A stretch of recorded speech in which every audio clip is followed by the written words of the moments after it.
You could see the disappointment on the face of Sheriff Patrick O'Flynn today as he had to announce that a 17-year veteran of his department was now accused of abusing his authority, charged with raping several inmates in his custody.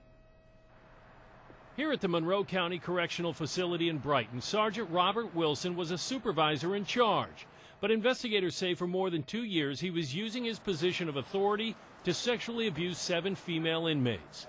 Addressing the issue today head-on, Sheriff Patrick O'Flynn said it was a disappointing day to have one of his respected sergeants betray the public's trust. I find that Wilson's actions were obviously reprehensible and disturbing, and they are an embarrassment to our organization and to the community that we serve. Wilson was arraigned on a 23-count indictment unsealed this morning, charged with rape, sexual abuse, criminal sex act, and official misconduct. Investigators believe he had relationships with many of the women prior to their being locked up, resulting in one charge today of patronizing a prostitute. Whether any of the sexual contact in the jail may have been consensual would be irrelevant because, according to the law, inmates cannot consent.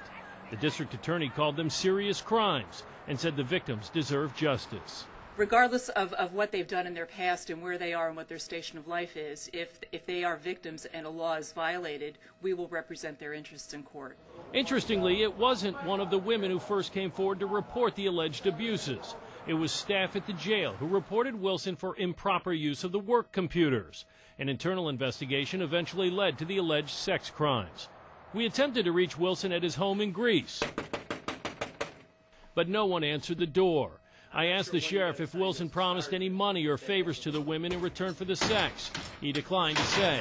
And while the sheriff says Wilson is not believed to have taken any of the inmates off the jail property, he did acknowledge that they were, at times, out of secured areas. He was a supervisor in charge, so he had access to the entire facility, and he had very calculated actions to be able to manipulate the system to accommodate his actions.